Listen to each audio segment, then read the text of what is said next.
Alright guys, I'm back with my review of this week's WWE Monday Night Raw for March 24th, 2014. And Daniel Bryan is not on this show because of his injuries that he suffered at the hands of Triple H last week.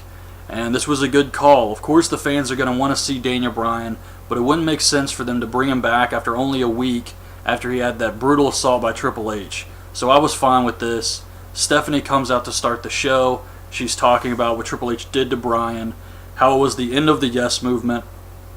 Then Randy Orton comes out and he tells her that he can't be held accountable for his actions for what he has to do to Triple H if Triple H beats Daniel Bryan at WrestleMania.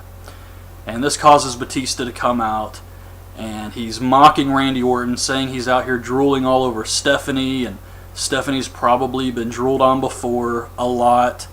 And Stephanie slaps the absolute shit out of Batista, which causes Randy Orton to start laughing, and then Batista spears Orton. But there was a funny botch here where Batista comes out and his microphone doesn't even work at all. And Stephanie actually has to stop the segment and say, "Dave, I can't understand a thing you're saying. Here, take this microphone." They have a fatal four-way match with the winner getting an Intercontinental title shot against Big E on main event. So you got Dolph, Sheamus, Del Rio, and Christian. And this match was good. I really liked this match. Started kind of slow, but definitely turned into something good. And Dolph was kicking all kinds of ass in this match. They were definitely trying to put him over strong here. Sheamus is caught in Del Rio's arm breaker, but he's powering out of it. And Dolph runs in and hits the zigzag on Sheamus, knocking down both guys. And it looks like he's won the match, but then Christian runs in and hits the kill switch on Dolph. And Christian gets the win.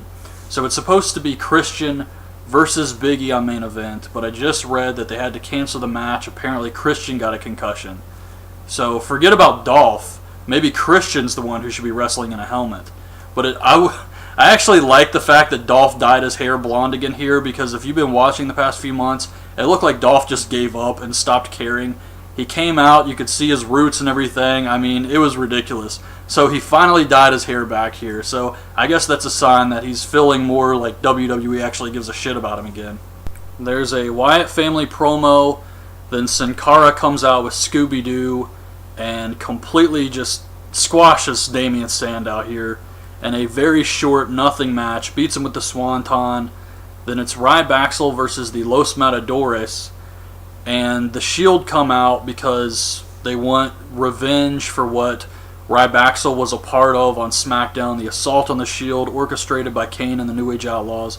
So the Shield comes out, Curtis Axel gets distracted, one of the Matadors rolls him up for the win, then the Shield jumps Ryback and triple powerbombs Ryback. Triple H comes out for a sit-down interview with Michael Cole. And if you watch these interviews on WWE.com, I don't. Occasionally they will air these on SmackDown, where once a week Cole sits and talks with Triple H. I don't have the time to watch this much freaking WWE. Main event, NXT, all this other crap. It's too much, man. So Triple H has been doing these interviews apparently. I've only seen the ones that air on SmackDown. And here he tells Michael Cole that what he did to Daniel Bryan was not the COO. It was Triple H, the game, the competitor.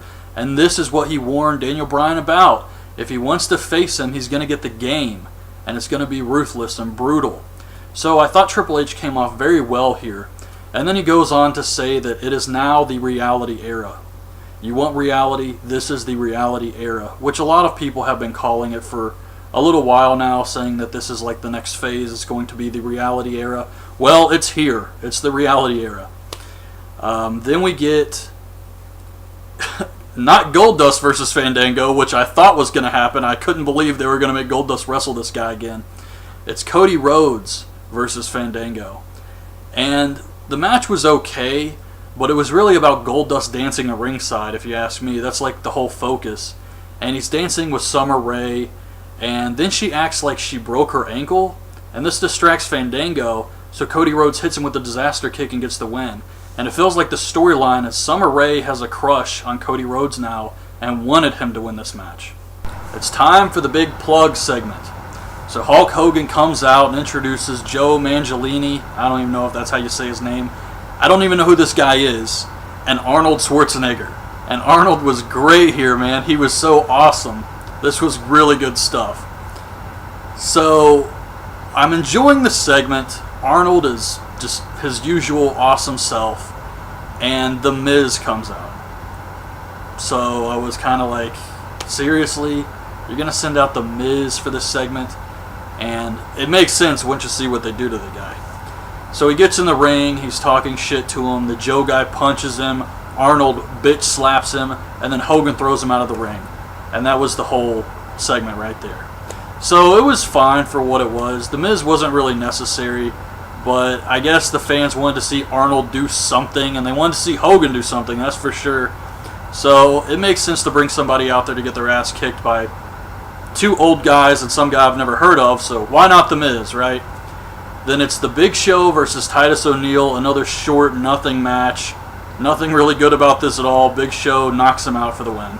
The Shield's backstage talking to the Authority, and they're upset because Kane is part of the Authority, and he's been attacking them, along with the New Age Outlaws, who are friends of Triple H's. So they're asking the Authority, what's going on here? Triple H says, look, what's going on with you guys and the New Age Outlaws and Kane has nothing to do with me. And Stephanie puts him in a match against the Real Americans so they can get some more revenge. Then John Cena is washing his face in the sink. He's acting like he's all scared.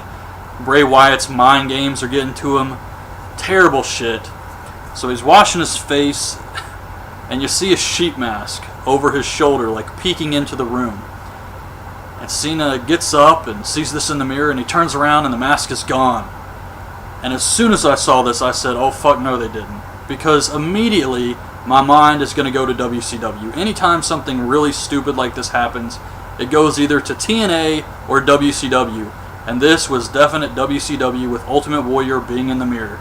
Just bad. So then it's Luke Harper versus John Cena. This was good. This was definitely better than the match they had on SmackDown. This got more time. And Cena goes for the AA, and the lights go out. And when they come back on, Cena is tied up in the ropes wearing the sheet mask. And this was good stuff, and the fans were chanting, this is awesome, so the crowd was definitely into this. This was just a great segment overall. It's AJ versus Naomi. And, I don't know, 30 seconds, a minute into this match, AJ grabs the belt and leaves. She says, I don't need this. So Vicky Guerrero comes out and says at WrestleMania it's going to be a Divas Championship Invitational with AJ versus everyone. All of the Divas. Every single one of them. Including Tamina, Layla, Rosa Mendez, everybody. Then we get the next inductee into the Hall of Fame, which I didn't think they were going to add anybody else. It's Razor Ramon. This is awesome. This Hall of Fame kicks so much ass. Ultimate Warrior, Jake Roberts, Lita, Paul Bearer, freaking Razor Ramon, and that Carlos Colon guy. And I say that not to take anything away from him, but I don't know much about Carlos Colon. I don't think anybody else does either, unless you're like hardcore and searched out freaking matches in Puerto Rico or something, which I doubt many people have done. So, I'm focused on the guys I know, like Ultimate Warrior, Jake Roberts, Razor Ramon. But anyways, it was weird that the package only showed footage of Razor Ramon. It showed nothing of Scott Hall in WCW or his return to WWE. None of that. It was all just Razor. They call him Razor Ramon. The little still showing all the inductees this year says Razor Ramon. And the only reason I can come up with for WWE taking out Scott Hall and not showing that and just wanting to focus on Razor is WWE did not want people to Google Scott Hall and see all this bad shit about him. So they said, you know what, we're going to induct him as Razor Ramon. It's the Shield versus, well, not the whole Shield, Rollins and Ambrose, versus the Real Americans. And this was a really good match. This was worth watching Raw for. This match was so good. And Ambrose hits the rebound lariat, the Nigel McGuinness move, which he also hit on SmackDown. I don't know if I mentioned that or not in my SmackDown review, but he hits it again here, so I guess it's part of his offense now, and it's a great move. I mean, Ambrose does it very well, so it gets a pop. But anyways, really good match here. Fans were into both teams. It was just awesome stuff. and Rollins hits the stomp to the head on Swagger for the win. Cesaro gets in, he's pissed, he pushes Rollins. Reigns gets in, Superman punches Cesaro, spears him, and then the Shield triple powerbomb Cesaro through the announce table. This whole thing was just fantastic. Then Corporate Kane comes out with the Corporate Outlaws. They're wearing suits now too. And he says at WrestleMania it's going to be Kane and the Outlaws versus the Shield. This was kind of disappointing. I mean, I don't care to see that because of Kane and the Outlaws, obviously. I mean, these guys aren't really going to be able to go at the Shield's level. So I'm just kind of disappointed in that matchup. And plus, you know the Shield's going to win. It just feels like a waste of time at WrestleMania. So Brock Lesnar and Paul Heyman come out. And Brock says he wants to face Undertaker tonight. He's here. He knows Taker's here. Let's do this right now. Cue the organ music, a bunch of druids, and a casket. So this whole thing took so long. I know, I can see why people like this. I can understand it. You know, you don't get to see Taker all the time. If you're a big Undertaker fan, he comes back this time of year only, and you know, you let him do his thing.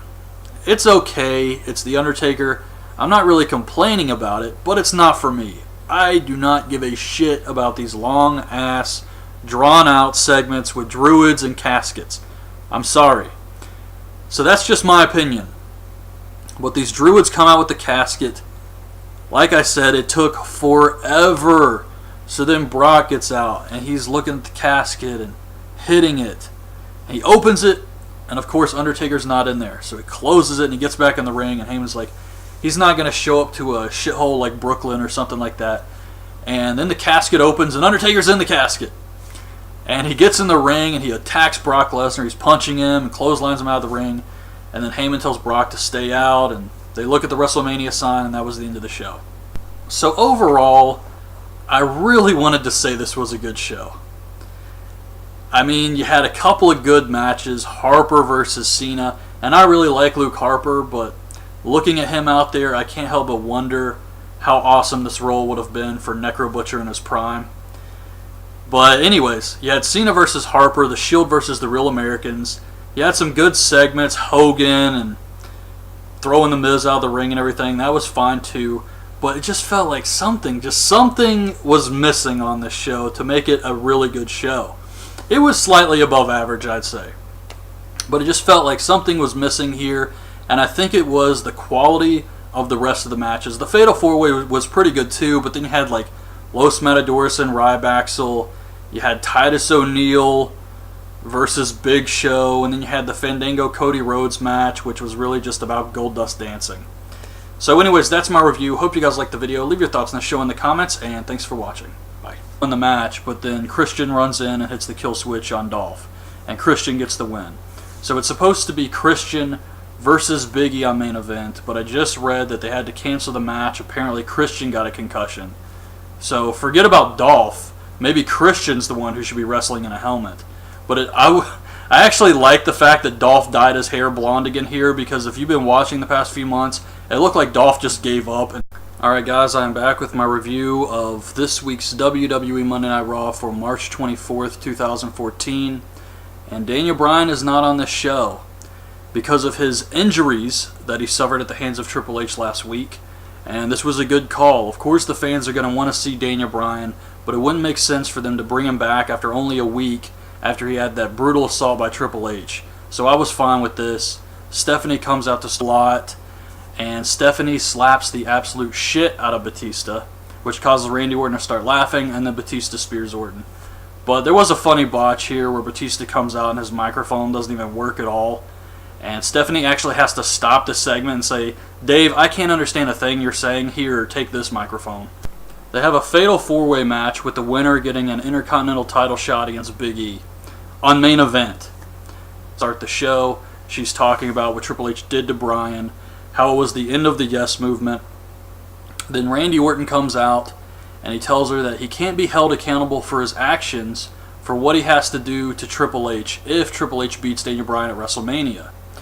And this causes Batista to come out, and he's mocking Randy Orton, saying he's out here drooling all over Stephanie and Stephanie's probably been drooled on before. So you got Dolph, Sheamus, Del Rio, and Christian. And this match was good. I really liked this match. Started kind of slow, but definitely turned into something good. And Dolph was kicking all kinds of ass in this match. They were definitely trying to put him over strong here. Sheamus is caught in Del Rio's arm breaker, but he's powering out of it. And Dolph runs in and hits the zigzag on Sheamus, knocking down both guys. And it looks like he's won.